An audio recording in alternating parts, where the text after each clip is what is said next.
तो हेलो मेरे प्यार दोस्तों, आप लोग कैसे हैं जी। आप लोग बिल्कुल मस्त होंगे और स्वस्थ होंगे और तंदुरुस्त होंगे।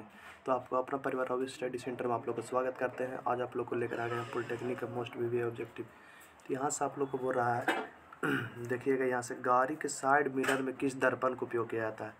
गाड़ी के साइड मिरर में किस दर्पण का उपयोग किया जाता है। अवतल दर्पण का किया जाता है, उत्तल दर्पण किया जाता है कि समांतर दर्पण को किया जाता है। तो आप लोग बताइएगा गाड़ी के साइड मिरर में किस दर्पण का उपयोग किया जाता है। आप लोग बता दीजिए गाड़ी के साइड मिरर में किस दर्पण का उपयोग किया जाता है जी। तो गाड़ी का आप लोग को साइड मिरर में जानते हैं आप लोग को उत्तल दर्पण का प्रयोग किया जाता है। क्या जी, उत्तल दर्पण का आप लोग को गाड़ी के साइड मिरर में प्रयोग किया जाता है बच्चों। तो आप लोग एक बार चैनल को सब्सक्राइब नहीं किए तो एक बार चैनल को सब्सक्राइब कर दीजिएगा, वीडियो को लाइक कर दीजिएगा। अब जब तक आप लोग पॉलिटेक्निक की तैयारी कर रहे हैं तो गाड़ी के साइड मिरर पूछ दिया जाए किस दर्पण का उपयोग किया जाता है तो उत्तल। गाड़ी के हेडलाइट आप लोग को पूछ देगा तो अवतल। तो उत्तल दर्पण में आप लोग को हमेशा प्रतिबिंब सीधा बनता है। आप लोग याद रखिएगा, कोई भी स्थिति में उत्तल दर्पण में आपको प्रतिबिंब सीधा बनता है और समतल दर्पण में, ये भी आप लोग अच्छे से ढंग से याद रखिएगा। फिर आप लोग को यहाँ से सेकंड क्वेश्चन हो रहा है गाड़ी के साइड मिरर में। क्या जी, यहाँ से यही क्वेश्चन रिपीट हो गया। देखिए यही क्वेश्चन आप लोग को रिपीट हो गया है। गाड़ी के साइड मिरर में किस दर्पण का उपयोग किया जाता है साइड मिरर में। तो आप लोग को यही साइड मिरर में उत्तल दर्पण का, हेडलाइट में आप लोग को बोलेगा था अवतल दर्पण। क्या जी, हेडलाइट में आप लोग को बोलेगा था अवतल दर्पण। इसमें एहू बोले गाड़ी के साइड मिरर में किस दर्पण का उपयोग किया जाता है उत्तल दर्पण को। तो आप लोग को हो जाएगा बी द बिल्कुल राइट आंसर। अब आप लोग आगे चलना है, यहाँ से ये बता दीजिए। तो आप लोग को ये बता देना है गाड़ी के हेडलाइट में किस दर्पण का उपयोग होता है। क्या गाड़ी के हेडलाइट में किस दर्पण का उपयोग होता है बच्चा। अवतल दर्पण का होता है, उत्तल दर्पण का होता है, समांतर होता है, इनमें से कोई नहीं है दोस्तों। तो गाड़ी के हेडलाइट में किस दर्पण का उपयोग होता है आप लोग बताइएगा, क्योंकि आप लोग को पॉलिटेक्निक का सब प्रीवियस ईयर क्वेश्चन आप लोग को करवा रहे हैं। तो शुरू से अंत तक बिल्कुल कर लीजिएगा। जितना हम पॉलिटेक्निक की वीडियो डाले हैं ना उतना बिल्कुल आप लोग देख लीजिए। गाड़ी के हेडलाइट में किस दर्पण का उपयोग किया जाता है जी। तो गाड़ी के हेडलाइट में आप लोग को अवतल दर्पण का प्रयोग किया जाता है। क्या जी, गाड़ी के हेडलाइट में कौन दर्पण का जी, गाड़ी के हेडलाइट में आप लोग को जानते हैं ना अवतल दर्पण का प्रयोग किया जाता है। और अवतल दर्पण में आप लोग को प्रतिबिंब सीधा और उल्टा दोनों बनता है। क्या जी, अवतल दर्पण में प्रतिबिंब इसको ई ऋणात्मक होता है। क्या जी, ई ऋणात्मक होता है। मगर उत्तल बोलता था आप लोग को ये धनात्मक होता है। मैं यहाँ बोला गाड़ी के हेडलाइट में किस दर्पण का उपयोग किया जाता है। तो हेडलाइट में आप लोग को अवतल दर्पण का प्रयोग किया जाता है। और अवतल दर्पण में दोनों प्रतिबिंब बनते हैं, वास्तविक बनते हैं और काल्पनिक भी बनते हैं। तो आप लोग ये बात बिल्कुल अच्छे ढंग से याद रखिएगा। पॉलिटेक्निक में आया हुआ क्वेश्चन प्रीवियस ईयर है बच्चा। अब आप लोग को यहाँ से आगे चलना है। अस्पताल में क्या आप लोग अभी यहाँ से ये बता देना है। देखिएगा, अस्पताल में डॉक्टर किस दर्पण का उपयोग होता है। अस्पताल में डॉक्टर ने किस दर्पण का उपयोग करता है बताइएगा। अस्पताल में कौन डॉक्टर रहता है जो कौन, देखिएगा अस्पताल में डॉक्टर किस दर्पण का उपयोग होता है बताइएगा। अस्पताल में जो दर्पण का उपयोग होता है किस दर्पण का उपयोग होता है। अवतल दर्पण का होता है, उत्तल दर्पण का होता है, समांतर होता है, कि इनमें से कोई नहीं है। तो अवतल डॉक्टर किस लिए यूज करेगा जी, कि रोगी को देखने के लिए। तो यही समय में आप लोग को बताइएगा अस्पताल में डॉक्टर किस दर्पण का उपयोग किया जाता है। तो अस्पताल में आप लोग को दर्पण, अस्पताल में डॉक्टर आप लोग किस दर्पण का उपयोग किया जाता है। तो अवतल दर्पण का उपयोग किया जाता है, क्योंकि वस्तु को 12 प्रतिबिंब देखने के लिए अवतल दर्पण का उपयोग होता है। क्या जी, वस्तु को 12 प्रतिबिंब देखने के लिए हम लोग को अवतल दर्पण का प्रयोग होता है।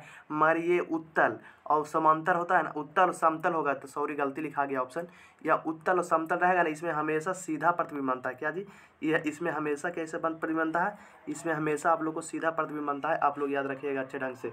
अब आप लोग को आगे चलना है नेक्स्ट क्वेश्चन में।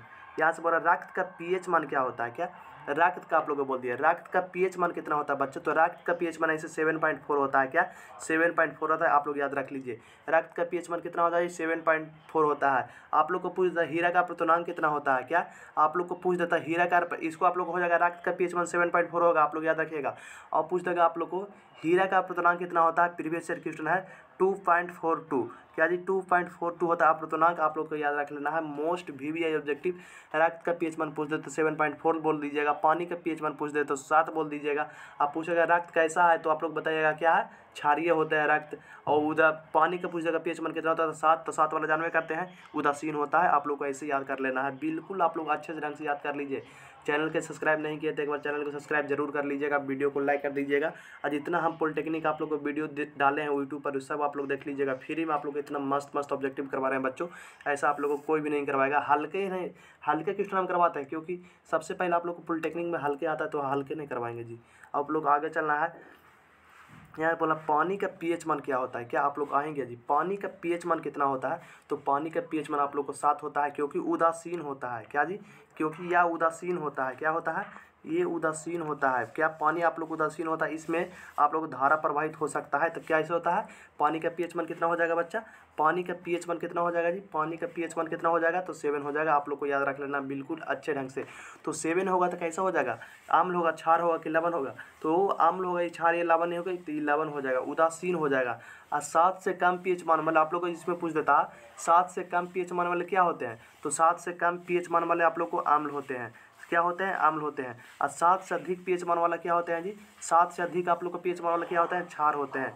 आप लोग को याद कर लेना है, क्या होते हैं, क्षार होते हैं, आप लोग को याद कर लेना है। यहाँ से पूछ दिया पानी का पीएच मान कितना होता है, तो क्या हो जाएगा, 7 हो जाएगा। आप लोग रट लीजिए, पॉलिटेक्निक एग्जाम में पूछा गया क्वेश्चन है 2022 में, अच्छे ढंग से आप लोग याद कर लीजिएगा। और इस चैप्टर का आप लोग का नाम है आम्ल और क्षार लवण से ये क्वेश्चन आया था, क्लास 10th का ये चैप्टर है, इसी से आप लोग को क्वेश्चन पूछा गया था। उदासीन क्या यहाँ से बोला, उदासीन का पीएच मान कितना होता है, उदासीन का पीएच मान कितना होता है, आप लोग बता दीजिए। उदासीन का पीएच मान कितना होता है, उदासीन का पीएच मान कितना होता है, 7 होता है, 4 होता है, 12 होता है कि 8 होता है। तो उदासीन का आप लोग का पीएच मान पूछ रहा है, तो उदासीन का आप लोग का पीएच मान हमेशा 7 होता है। क्या जी, उदासीन का पीएच मान 7 होता है, लवण का पीएच मान 7 होता है। K2SO4 को जो बच्चा आप लोग बताइए तो K2SO4 क्या है, ये आप लोग एक तरह के लवण ना है जी, क्या ये आप लोग का क्या है, K2HO4 एक तरह का लवण है। तो उदासीन का पीएच मान कितना होता है, तो 7 होता है। उदासीन का पीएच मान कितना होता है, 7 होता है, आप लोग याद कर लीजिए। उदासीन का पीएच मान कितना होता है, 7 होता है, आप लोग रट लीजिए। और 7 से कम पीएच, 7 से कम वाले को सब अम्ल कहते हैं, 7 से अधिक वाला को क्षार कहते हैं। जब 7 रहा जाता है उसको हम लोग कहते हैं उदासीन। तो आप लोग को याद कर लेना है, मोस्ट VVI आप लोग का ये ऑब्जेक्टिव है। अब आप लोग को यहाँ से आगे चलना है बच्चा, आगे चलना है कि अम्ल का पीएच मान पूछते हैं इसमें। देखिएगा अम्ल का पीएच मान कितना होता है, इतना हल्का क्वेश्चन पूछता है। आम्ल का पीएच मान कितना होता है, देखिएगा 7 से कम वाला, देखिए 7 वाला तो उदासीन होता है जी, 12 वाला तो क्षार हो जाएगा, और 8 वाला तो हो जाएगा क्षार। तो आम्ल का पीएच मान बोल रहा है, तो 7 से कम वाला, तो मतलब यहाँ से 4 हो जाएगा आप लोग को। यहाँ पर 5 भी दिया रहता तो सही होता, 6 भी दिया हो रहा था सही रहता, मगर 7 नहीं होता तो गलत हो जाता, 7 उदासीन होता है। या पूछ दिया आम्ल का पीएच मान कितना होता है, तो 7 से 7 तो आप लोग को उदासीन होता है जी, और 7 से अधिक वाला आप लोग को क्षार होता है। 7 से अधिक 12 है जी, 8 है, तो इसका आप लोग को राइट आंसर हो जाएगा 4। आप लोग को लिख लीजिए, आप लोग को ये क्वेश्चन 1 2 आएगा, जितना आप लोग करवा रहे हैं इसमें से क्वेश्चन लड़ेगा तो बिल्कुल बोल रहे हैं। आम्ल का पीएच मान कितना हो जाएगा, 4 हो जाएगा, आप लोग याद कर लीजिएगा। अब आप लोग आगे यहाँ चल रहा है, अब आप लोग को यहाँ से आगे चलना है। विद्युत आवेश का मात्रा क्या होता है, क्या विद्युत आवेश का मात्रा क्या होता है, आप लोग बताइएगा। विद्युत आवेश बोल दिया Q बराबर IT, क्या जी, Q बराबर IT, Q बराबर IT, क्या जी, Q बराबर IT, I मतलब विद्युत धारा, T मतलब समय। तो Q विद्युत आवेश का मात्रा को क्या कहते हैं, कूलाम कहते हैं, एम्पेयर कहते हैं, वोल्ट कहते हैं, वोल्ट प्रति मीटर कहते हैं। आवेश का SI मात्रा को हम लोग कूलाम कहते हैं, क्या कहते हैं जी, आवेश का SI मात्रा को क्या कहते हैं हम लोग, कूलाम कहते हैं, आप लोग याद रखिएगा।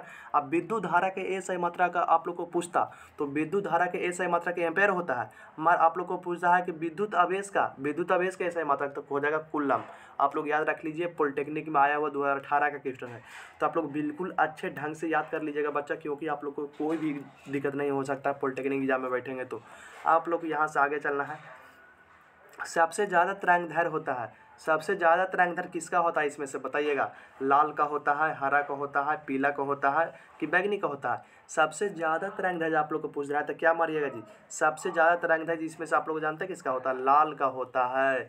सबसे ज़्यादा तरंगदैर्घ्य लाल का होता है। इसमें से पूछ जाएगा सबसे कम तरंगदैर्घ्य किसका होता है, तो सबसे कम तरंगदैर्घ्य बैंगनी का होता है। तो यहाँ से आप लोग को राइट आंसर हो जाएगा, ये इज़ द बिल्कुल राइट आंसर। सबसे ज़्यादा तरंगदैर्घ्य किसका होता है जी, लाल का होता है। आप लोग याद कर लिए। सबसे ज़्यादा तरंगदैर्घ्य किसका होता है बच्चों, लिख लीजिए VVI 2026 में आप लोग को ये आने वाला है। 2026 में सबसे ज़्यादा तरंगदैर्घ्य किसका होता है जी, VVI लिख लीजिए, लाल का होता है। आप लोग को मोस्ट VVI ऑब्जेक्टिव है। अब आप लोग को आगे यहाँ से चलना है। अब आप लोग को यहाँ से सेकेंड नंबर में क्या देखना है, देखिए तो सेकेंड नंबर में आप लोग को क्या बोलना है, प्रकाश से परिवर्तन के कितने नियम है। प्रकाश के परिवर्तन के कितने नियम है जी, 2 नियम है, 1 नियम है, 3 नियम है, 4 नियम है। तो प्रकाश के परिवर्तन का आप लोग को जानते हैं 2 नियम है। क्या प्रकाश के परिवर्तन का आप लोग को कितने नियम है जी, तो प्रकाश के परिवर्तन का आप लोग को 2 नियम है जी। तो आप लोग याद रख लीजिएगा, बी आप लोग को बिल्कुल राइट आंसर हो जाएगा। अब आप लोग को यहाँ से आगे चलना है नेक्स्ट क्वेश्चन में। तो नेक्स्ट क्वेश्चन आप लोग थोड़ा सा देख लीजिए। आम्ल का बल का SI मात्रा क्या होता है। देखिए इतना हल्का क्वेश्चन बोल दिया, बल का SI मात्रा क्या होता है जी। तो बल का SI मात्रा न्यूटन होता है कि वोल्ट होता है कि वोल्ट प्रति मीटर होता है कि एम्पेयर होता है। तो बल का SI मात्रा का आप लोग हो जाएगा, जानते हैं, न्यूटन हो जाएगा। क्या जी, न्यूटन हो जाएगा। बल का SI मात्रा क्या हो जाएगा, न्यूटन हो जाएगा। आप लोग को रख लीजिए, रट लीजिए। इसको पूछ देगा बल का विमीय सूत्र क्या होता है, तो MLT-2, MLT-2 क्या जी आप लोग को पूछ देगा बल का विमीय सूत्र क्या होता है, MLT-2 होता है। आप लोग याद रख लीजिए, पॉलिटेक्निक एग्जाम में 2016 में पूछा गया है। अब आप लोग को आगे चलना है, यहाँ से क्वेश्चन बोलिएगा 10 नंबर का आप लोग को बताना है।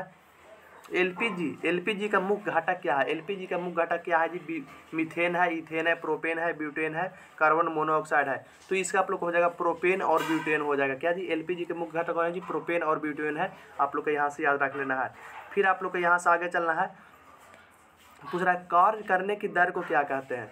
कार्य करने की दर को क्या कहते हैं जी? ऊर्जा कहते हैं, शक्ति कहते हैं, दाब कहते हैं, संवेग कहते हैं। तो कार्य करने की दर को हम लोग शक्ति कहते हैं। क्या कहते हैं जी? शक्ति कहते हैं। आप लोग याद रख लीजिए, पॉलिटेक्निक में पूछा गया क्वेश्चन है। क्या जी कार्य करने की दर को क्या कहते हैं? शक्ति कहते हैं। आप लोग को याद कर लेना है। अब आप लोग को यहाँ से आगे चलिएगा, यहाँ से आप लोग को बोल रहा है, यहाँ से क्या बोल रहा है, निम्नलिखित में से कौन रासायनिक परिवर्तन का उदाहरण है? निम्नलिखित में से कौन रासायनिक परिवर्तन का उदाहरण है जी? पानी का बर्फ बनना, ये आप लोग को भौतिक परिवर्तन है। चीनी से पानी बनना, ये भौतिक परिवर्तन है। लोहे में जंग लगना, ये आप लोग को रासायनिक परिवर्तन है। क्या जी ये आप लोग को रासायनिक परिवर्तन है। अब बल्ब का जलना, इसमें सब आप लोग को भौतिक परिवर्तन हो जाएगा। निम्नलिखित में से कौन रासायनिक परिवर्तन है? तो आप लोग को हो जाएगा लोहे में जंग लगना। तो आप लोग याद कर लीजिएगा। अब आप लोग को आगे चलना है यहाँ से नेक्स्ट क्वेश्चन में। नेक्स्ट क्वेश्चन में आप लोग को यहाँ से क्या चलना है, बोल रहा है परमाणु के नाभिक में कौन से कण मौजूद रहते हैं? प्रोटॉन, परमाणु मतलब ये आप लोग को परमाणु हो जाएगा बच्चा। इसमें से कौन बीच में कौन सा कण मौजूद होते हैं? तो बताइएगा केवल प्रोटॉन होते हैं? नहीं बच्चा, प्रोटॉन नहीं होते, केवल प्रोटॉन और इलेक्ट्रॉन होते हैं। नहीं, इलेक्ट्रॉन तो चारों ओर चक्कर लगाते हैं जी, तो इलेक्ट्रॉन कैसे हो जाएगा? प्रोटॉन और न्यूट्रॉन होते हैं। क्या जी प्रोटॉन और न्यूट्रॉन होते हैं। सी इज द बिल्कुल राइट आंसर हो जाएगा। प्रोटॉन और न्यूट्रॉन होते हैं, बिल्कुल आप लोग को हो जाएगा राइट आंसर। आप लोग को चलना है 2-3 क्वेश्चन आप लोग और बच रहा है, ये कर लीजिए। क्या जी इसको आप लोग बताइएगा निम्नलिखित में से क्या, निम्न में से कौन सा कथन निम्नलिखित अभिक्रिया के लिए सत्य है? तो आप लोग बताइएगा इसको, आप लोग इसको बता दीजिएगा एकदम बिल्कुल अच्छे ढंग से। ये आप लोग लिख लीजिए HW।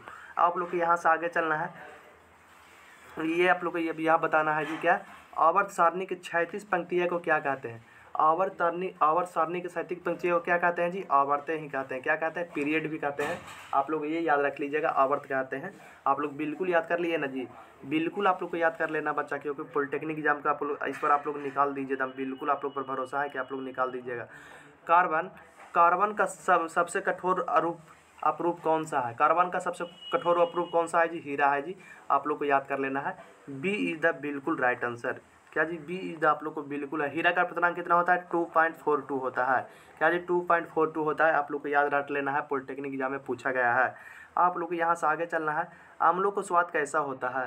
अम्ल का स्वाद कैसा होता है आप लोग को बताना है। यहाँ से अम्ल का स्वाद कैसा होता है? तो अम्ल का स्वाद आप लोग को खट्टा कड़वा, अम्ल का स्वाद आप लोग को खट्टा होता है। आप लोग को पूछता क्षार का स्वाद कैसा होता है? क्षार का आप लोग का स्वाद कैसा होता है जी? तो आप लोग को हो जाता है कड़वा। हमारे यहाँ से पूछ दिया अम्ल का स्वाद कैसा होता है, तो ये आप लोग को हो जाएगा खट्टा। चलिए आप लोग अब आगे, अब आप लोग आगे चलना है। यहाँ से आप लोग को यहाँ चलना है जी, ये आप लोग बता दीजिए। यहाँ से आप लोग को बोल रहा है गैसों के आसानी से संपीड़न किया जा सकता है क्योंकि उनमें अणुओं के बीच बहुत अधिक खाली स्थान होते हैं। इस चलते आप लोग को जी हो जाएगा सी बिल्कुल राइट आंसर। ये आप लोग लिख लीजिए, VVI 2025 में आ सकता है जी, बिल्कुल अच्छे ढंग से। फिर आप लोग को यहाँ से आगे चलना है, आप लोग को यहाँ से आगे चलना है, इसका आंसर आप बता दीजिए। अब यहाँ से आप लोग को बोल रहा है संयोजक बंधन मतलब कोवैलेंट बॉन्ड कैसे बनता है? कोवैलेंट बॉन्ड किससे कैसे बनता है? आप लोग को बताना है कोवैलेंट बॉन्ड कैसे बनता है, बताइएगा। कोवैलेंट बॉन्ड कैसे बनता है जी? इलेक्ट्रॉन को साझा करने से। क्या जी इलेक्ट्रॉन को साझा करने से। आप लोग को हो जाएगा बी इधर बिल्कुल राइट आंसर। रट लीजिए, आप लोग को पॉलिटेक्निक एग्जाम में आने वाला है प्यारे बच्चों। आप लोग को यहाँ से आगे चलना है, आप लोग को यहाँ से आगे चलना क्या बताए, किसी तत्व के परमाणु क्रमांक से क्या पता चलता है? किसी तत्व के परमाणु क्रमांक से हम लोग को इलेक्ट्रॉन और प्रोटॉन पता चलता है। क्या चलता है जी? प्रोटॉन की संख्या पता चलता है। ये आप लोग याद रखिएगा। क्या जी किसी तत्व के परमाणु क्रमांक से हमको क्या पता चलता है? प्रोटॉन की संख्या पता चलता है। ये आप लोग याद कर लीजिए, VVI ऑब्जेक्टिव आप लोग का है, ये आप लोग को बी हो जाएगा बिल्कुल राइट आंसर। तो आप लोग अच्छे ढंग से चैनल के एक बार सब्सक्राइब नहीं किए हैं तो एक बार चैनल को सब्सक्राइब कर दीजिएगा, वीडियो को लाइक कर दीजिएगा। फिर आप लोग को अभी यहाँ से आगे चलना है। तो आप लोग आज ये इतना ही तक क्वेश्चन था बच्चा। तो इसका आप लोग किसी तत्व के परमाणु क्रमांक से क्या पता चलता है? प्रोटॉन की संख्या पता चलता है। आप लोग बिल्कुल अच्छे ढंग से याद कर लिए। चलिए बच्चों, आप लोग को मिलते हैं कल केमिस्ट्री का ऑब्जेक्टिव लेकर मोस्ट VVI। तो आप लोग इतना तक वीडियो में बने रहने के लिए दिल से थैंक यू। आप लोग चैनल के सब्सक्राइब नहीं किए तो एक बार चैनल के सब्सक्राइब कर दीजिएगा, वीडियो को लाइक कर दीजिएगा। जय हिंद, जय भारत, वंदे मातरम, राधे राधे।